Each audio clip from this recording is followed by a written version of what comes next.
feel like a sparrow. To the beat of calypso, I didn't lower than limbo. Inside of my island, of music and woman, can't say one place for too long. I roaming like a brother. Hey, I need anything I go back. Hey, I going from friend to friend like a string from vine to vine. It's only Roman girl for my mind. Yeah. Another big tune play, I'll be singing from line to line. Yo, Soca land, welcome to Soca land. Soca land, welcome to my island. Soca land, welcome to Soca land. Soca land, welcome to my island. 9 WEFM. Activated mornings on WEFM 99.9 is on now.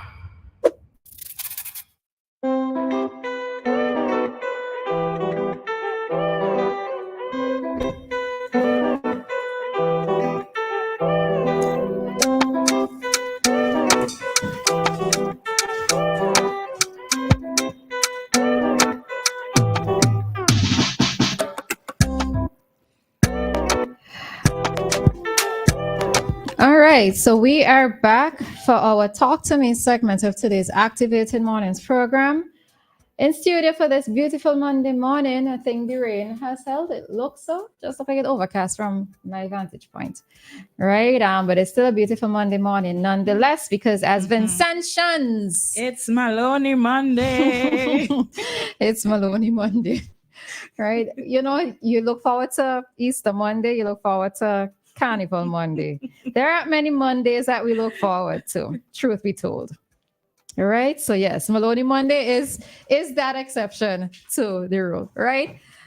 So in studio we have Doc and his angels. We have Dr. General Thompson, Christal. It's always that we give Doc whole name and everybody else. But anyway, Christal, Dianna, and myself, Roleza. All right. So we are jumping right into it. This is our Talk to Me segment, and we open the phone lines for you, our listeners, should you wish to raise a question to us or a comment or anything that we would have discussed previously, you wish to be a part of in terms of the discussion. All right. So, what is what? Don't you figure when tomorrow's a holiday? Okay. I'm just saying. Okay. I'm declaring it. Okay? I don't think anybody, but I guess it had to work. So holidays, I can't even look forward to holidays or such anymore because I gotta work. You missed the one Shafika window. No, I heard that part. No, we look forward to holidays. Come on. All right, so we have a caller here. Hi, caller, morning.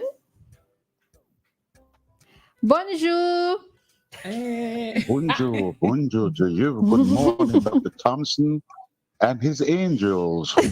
That's gonna stick.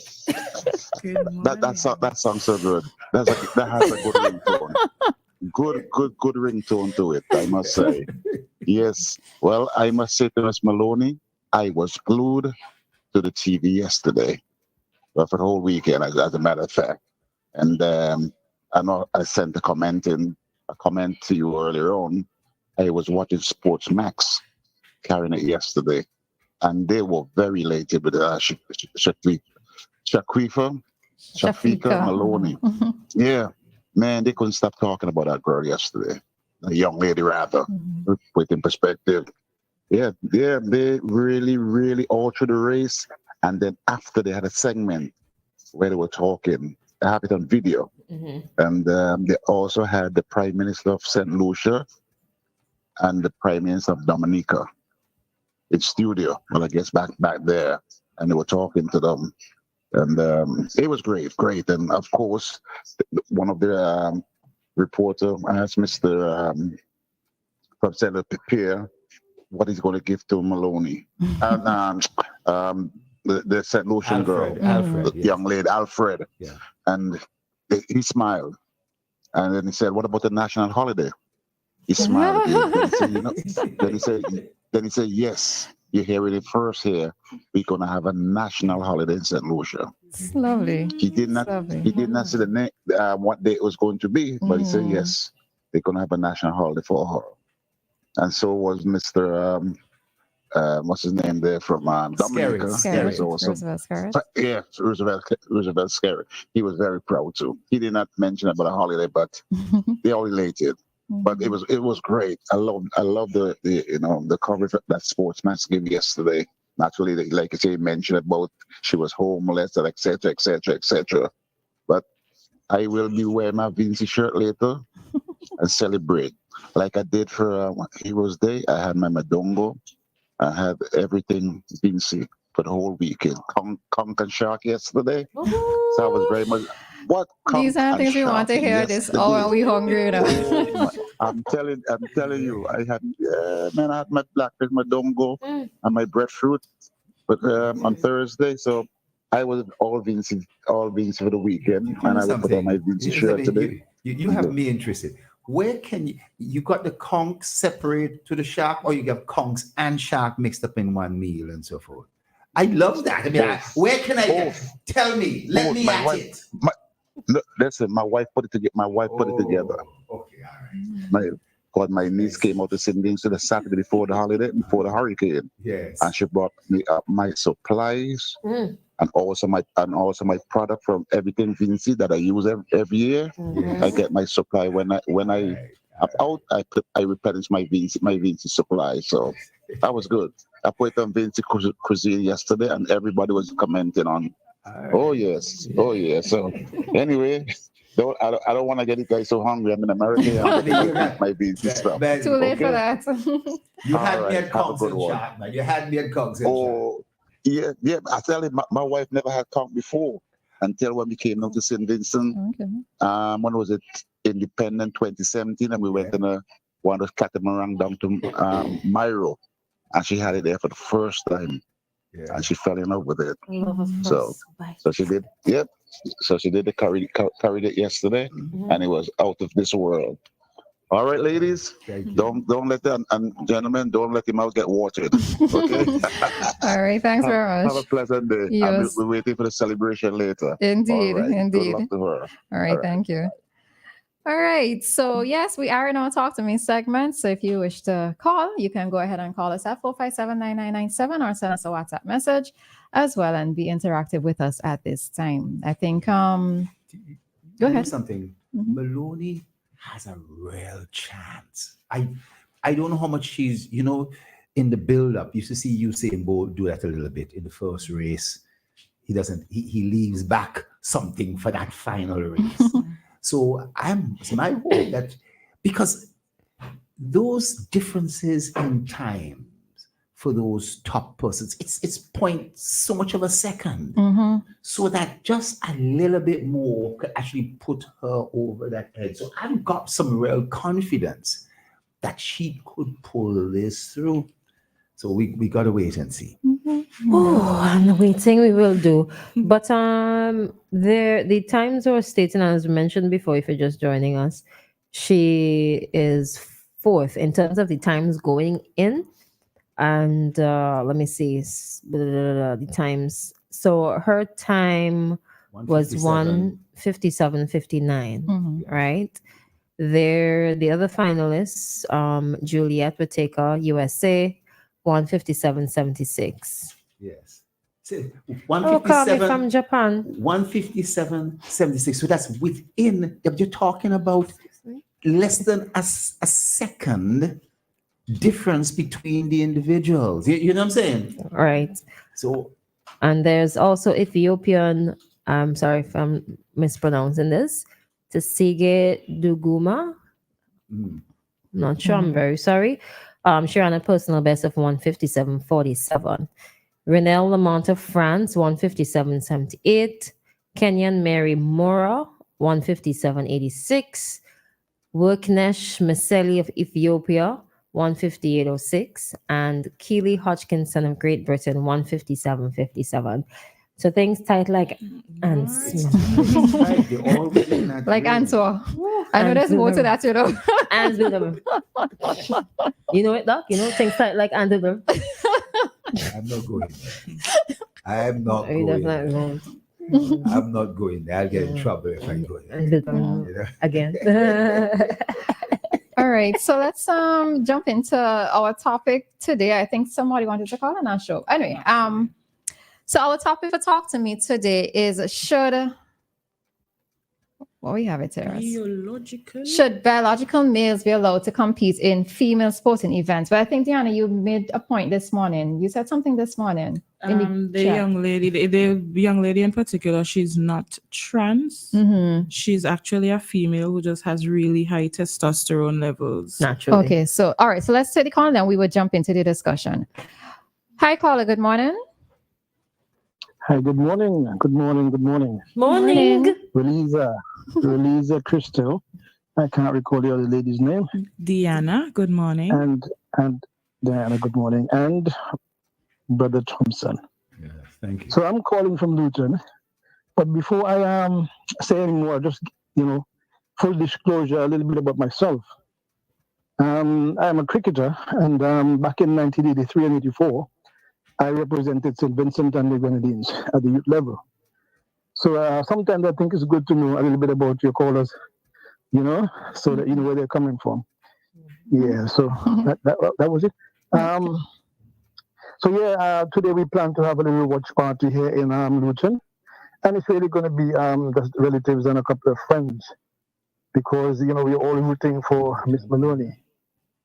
She's already given us the cake. And all we want now is the icing. And because I know, she's done a lot already, and we're all proud already in St. Vincent.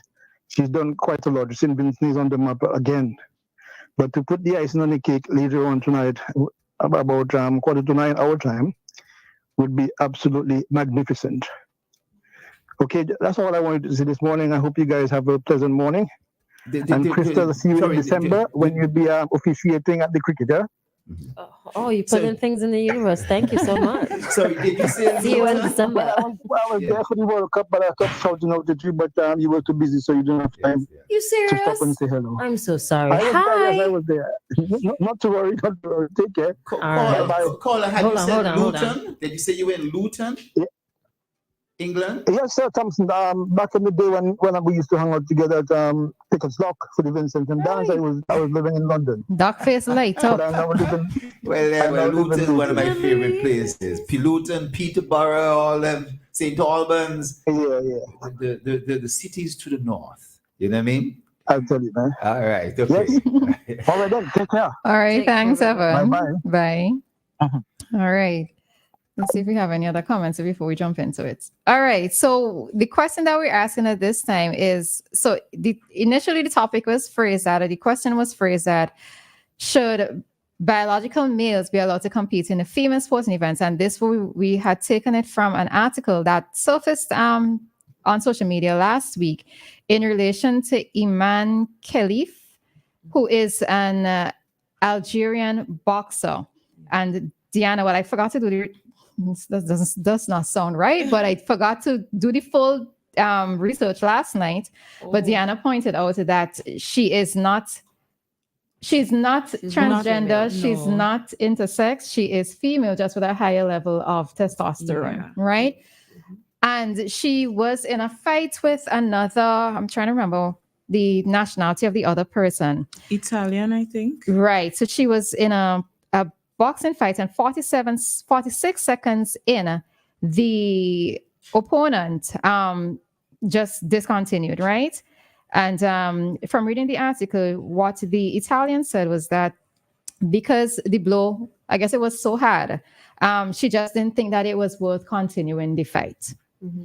So this raises a question where we do have this situation of in a sort of a way, like a mix-up situation where you have persons being transgendered, persons who have sexual reassignment, persons with higher, in this case, of females with higher testosterone levels. Should they be allowed to take part in female competitions? Why not? She's female, right? She's born female. For her, the higher natural testosterone levels gave her a competitive advantage. There are other athletes that have advantages.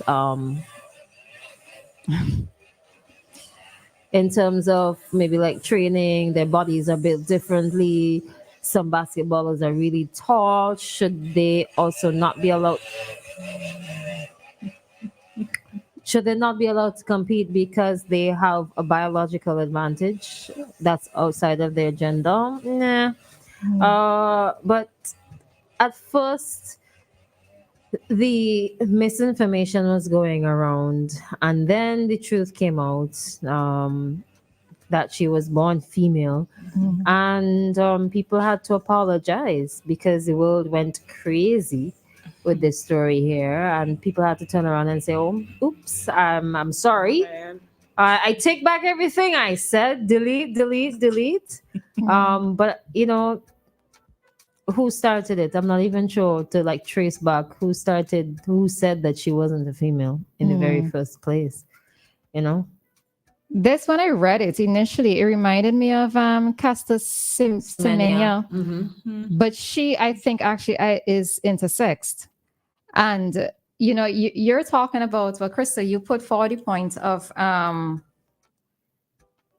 being born with a biological advantage, but I don't know, should there be a cap, I suppose, on what the levels really should be for you to be able to compete with other females? Now, of course, we know that nobody wants to go along the lines of saying that females are the weaker sex, because you know that you do have, not all females are, there are many females who can be just as strong as men out there, right? But in terms of if for biological females, should there be a cap placed on the testosterone levels that they have when it is that they're competing with other persons? You know, like how in boxing you have was featherweight, lightweight, right? Should there be a cap placed on those levels if they're going to be competing with other females? but if you do that, Well, all right, what category does that put they have to her fight. in? They have to In their own category? You have to category. create, and In not their only own that, right? category? It's troublesome because you're gonna have to do that for every single sport. It seems a bit troublesome. Also, how many people are there with her same story, right? To have people to fill in all qualifiers, semifinals and finals. How many people, male or female? Make things real simple now. Male or female? No, but you see, you're saying male or female, but she is still a female, but with higher testosterone levels. Still a Now, female. is she still at a greater advantage because of this? Now, listen to this carefully. Let's go back a little bit.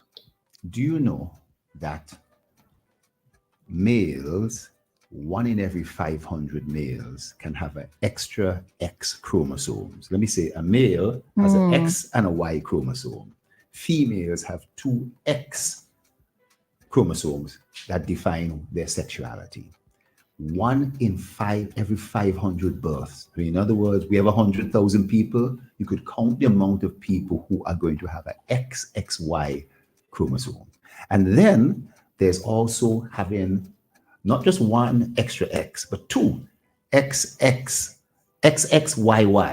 And so you have an extra Y chromosome and an extra X, and an extra, and 3 X's and a Y, which account for about 17,000 to 1 in 17,000, 1 in 50,000. These things are quite common.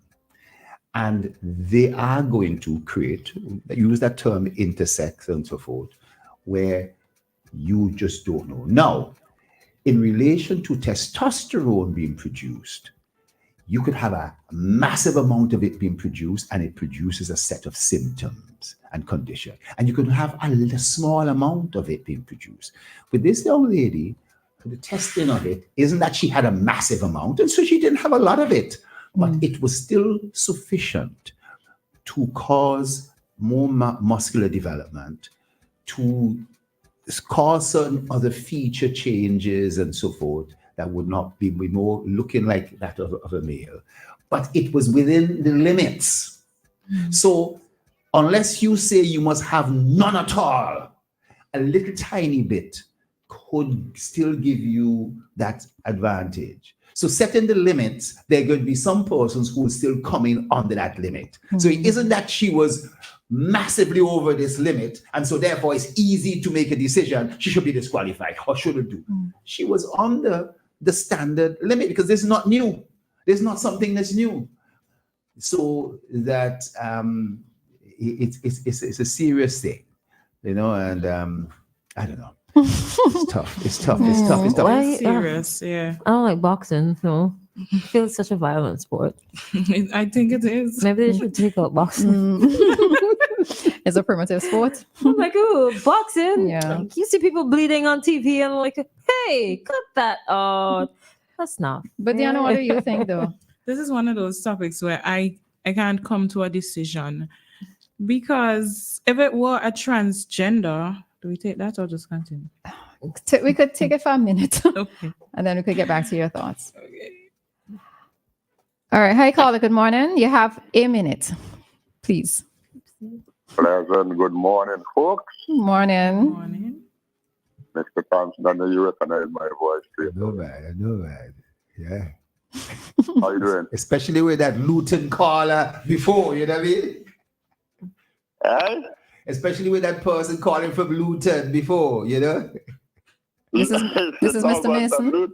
Yeah. All right. Pardon? I know your voice from Sunday afternoons in Kamal's program. So good afternoon. Good morning, Mr. Oh, Mason. my God. Thank you very much. Yeah, it is Mr. Mason. Okay. Mr. Thompson, Yeah. I tell you, the most proud time I had in England, right, Yeah. was when Frankie Lucas won that boxing medal. Yes. You remember that? Yeah, I remember that. I mentioned it earlier. Yes. That was in the Commonwealth Games. Mm-hmm. And the English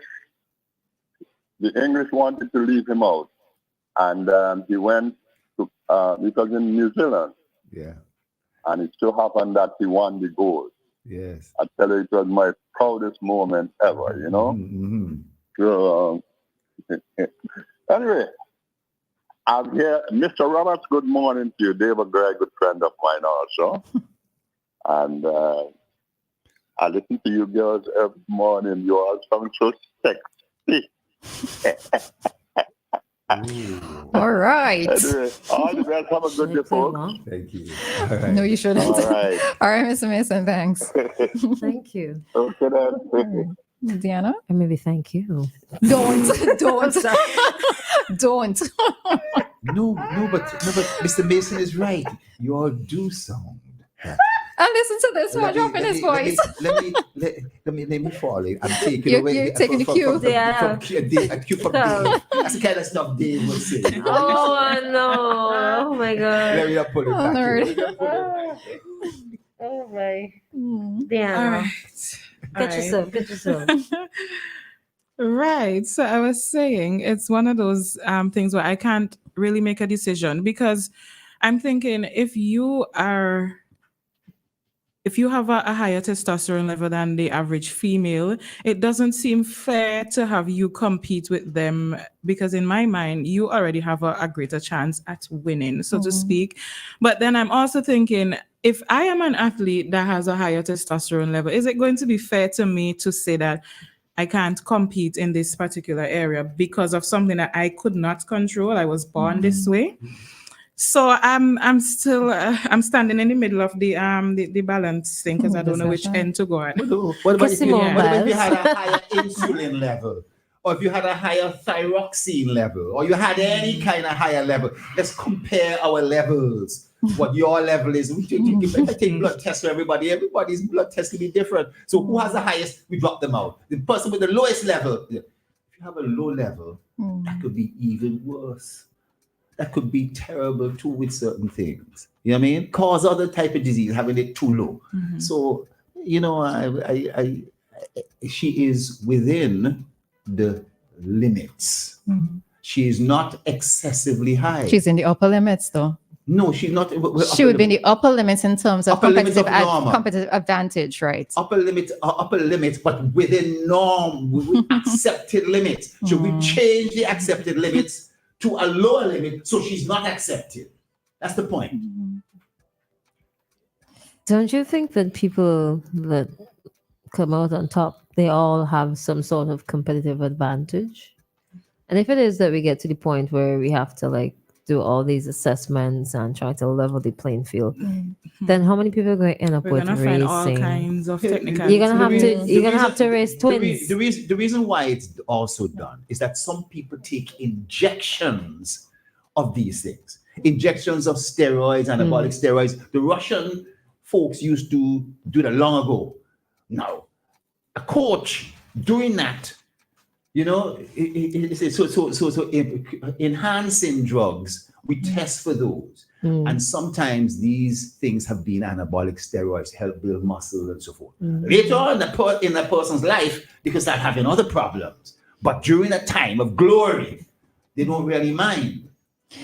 All right, so we are going to have to stick a pin here. It's 9:46, right? So we went over just a little bit for community dateline, but it's food for thought for persons out there in terms of what your opinion on this particular topic is. I don't think any of us maybe have fully come to a definitive opinion. I kind of think that None of us?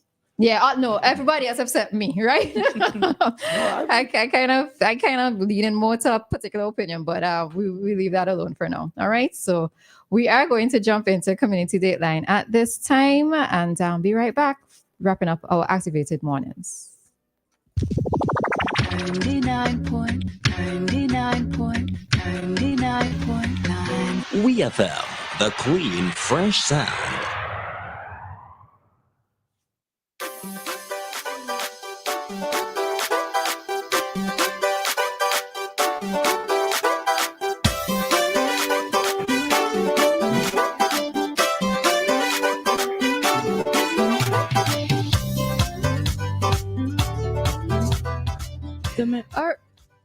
All right, so we are going to begin community dateline at this time. First up, the Ministry of Health, Wellness and the Environment wishes to advise the general public that as part of its mosquito control program, officers within the insect vector control unit will conduct fogging operations on the following days and places beginning at 5:30 p.m. On today, Monday the 5th, at Chateau Belair, Petit Bodel, Fitzhughes, Clare Valley, Camden Park, Bottom Kittles, and Caliaco. Tomorrow, Tuesday, the Park Hill, South Rivers, Connery, Bellevue, and Sandy Bay. On Wednesday, Otley Hall, Edinburgh, Cemetery Hill, Rose Place, Rose Hall, and Trumaca. And on Thursday, Baraboo, Spring, New Adelphi, Simon, and Oya. Please take note of the following home and business owners in the named areas are reminded to keep their windows and doors open to allow the fog to take effect. Motorists are kindly asked to use caution. Persons who are suffering from any respiratory illnesses are kindly asked to take the necessary precautionary measures. Residents are also encouraged to prevent the breeding of mosquitoes in their yard and to protect themselves from mosquito bites during the day. Members of the public are reminded that the completion of the scheduled fogging activities may be affected